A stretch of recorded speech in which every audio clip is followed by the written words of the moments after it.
इससे पहले के जो भी क्वेरीज और क्वेश्चनर्स थे वो सबसे ज़्यादा टोबैको सीजेशन और कंट्रोल से रिलेटेड आए हैं। इनमें से कुछ ऐसे क्वेश्चनर्स हैं जिन्होंने विड्रावल ड्रास्टिक इफ़ेक्ट्स के बारे में ज़्यादा पूछा है। कुछ ऐसे तकलीफ़ें हैं जैसे कि आपको मुंह में छाले का अपीयरेंस होगा, ये छाले 2 से 3 हफ्तों में अपने आप ठीक हो जाएंगे। कुछ ऐसे ग्रैन्युलेटेड छाले भी होंगे जो आपके गाल के अंदरूनी सतह के ऊपर इमर्ज होंगे। इनकी संख्या 80 से 100 नॉड्यूलर अपीयरेंस हो सकती है, जो कि आपके सिर्फ गाल नहीं बल्कि आपके होंठ के अंदरूनी हिस्से में भी फैली हुई लग सकती है। ये छाले एसिम्टोमेटिक होंगे, जिनमें कोई पेन नहीं होगा, कोई स्वेलिंग नहीं होगी, कोई ब्लीडिंग नहीं होगा, आपको खाने में भी कोई परेशानी नहीं होगी। लेकिन आपका एक ध्यान वहाँ ज़रूर लगा रहेगा कि ये आखिर आपके मुंह के साथ हो क्या रहा है। या फिर आप ये ज़रूर सोचने लगेंगे कि यदि तंबाकू को छोड़ने से या स्मोकिंग को छोड़ने से मुझे ये परेशानियाँ हो रही हैं तो जाहिर सी बात है मुझे स्मोकिंग दोबारा करनी चाहिए। छाले हैं, इन्हें हम मेडिकल टर्मिनोलॉजी में फॉरडाइस ग्रैन्यूल्स या यूरोपा जैक्सन में फोर्डाइशीज ग्रैन्यूल्स के नाम पर जानते हैं। फोर्डाइस ग्रैन्यूल्स एक्चुअली में एक्टोपिक सेबेशियस ग्लैंड्स के सिक्रीशन से बने हुए ग्रैन्यूल्स हैं, यानी कि ऐसे ग्लैंड्स जो ऑयल सिक्रीट करते हैं आपके मुंह के अंदर और आपके शरीर में बने हुए होते हैं। इनका मेन काम लुब्रिकेशन और बाहरी तत्वों से होने वाली हानि से आपको बचाना होता है। जैसे ही आप स्मोकिंग या चूइंग ऑफ टोबैको स्टार्ट करते हैं तो अंदरूनी केमिकल कॉम्पोजिशन के चेंजेस, इसके अलावा टेम्परेचर के ड्रास्टिक चेंजेस से होने वाले खतरों से बचाने के लिए शरीर की जो म्यूकोक्यूटेनियस यानी कि मुंह के अंदर की जो सबसे ऊपरी स्किन की लेयर है वो डबल होती है और अपनी थिकनेस को मेंटेन करती है।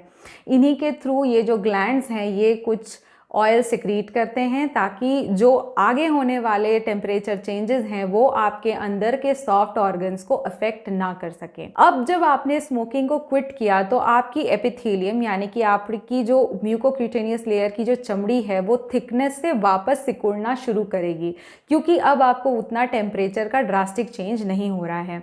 शरीर खुद को ठीक करना चाहेगा।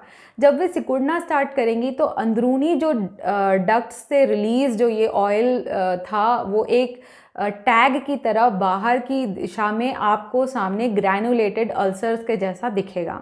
इनकी संख्या एक बड़ी में हो सकती है या फिर माइनर जैसे डॉट्स जैसे बहुत सारे उभर सकते हैं। कई दफ़ा मेल्स में ये ज़्यादा देखने को पाया गया है क्योंकि मेल्स में ऐसे ग्लैंड्स की संख्या बहुत ज़्यादा होती है। हाउसएवर फोर्डाइसिस ग्रैन्यूल्स का ट्रीटमेंट सिर्फ एक है कि आप इसे ऑब्जर्व करें या फिर आप सबसे पहले किसी डेंटल डॉक्टर या जनरल मेडिकल प्रैक्टिशनर जो भी आपके सबसे पास में अवेलेबल हों उनसे इनका एग्जामिनेशन कराएं, क्योंकि इस वक्त ये बात जानना ज़्यादा ज़रूरी है कि क्या ये कार्सिनोमेटस अल्सर्स हैं या फिर ये फोर्डाइस ग्रैन्यूल्स हैं। एक बार आपके डॉक्टर ने आपको डायग्नोज कर दिया कि ये फोर्डाइस ग्रैन्यूल्स हैं तो ये सिर्फ और सिर्फ ऑब्जर्वेशन की चीज़ है। ये बस एक ऐसा मोल जैसा कोई स्ट्रक्चर है जो अब आपके शरीर में 99% ऑफ द टाइम दिखेगा ही दिखेगा। आप इसका इलाज लेज़र या फिर एक्सीजन के थ्रू करवा सकते हैं, मगर मैक्सिमम प्रैक्टिशनर्स ज़बरदस्ती इंटरवेंशन करवाने की तब तक आपको सजेशन नहीं देंगे जब तक कि आप इनसे ज़्यादा इरिटेट ना हो गए हों। अभी के लिए इस तरीके के ग्रैन्युलर अपीयरेंस से आपको डरने की ज़रूरत नहीं है। मैं उम्मीद करती हूँ कि आपने जो जर्नी स्टार्ट की है टोबैको सेसेशन करने की उसे आप आगे भी कंटिन्यू करेंगे। आगे आने वाले कोई भी क्वेश्चंस, डाउट्स या क्वेरीज़ के लिए डेंटोलॉजी फेसबुक पेज पर ज़रूर कमेंट कीजिए या फिर अपनी क्वेरीज़ मुझे मैसेजेस में करके भेजिए। आप मुझे मेल भी कर सकते हैं।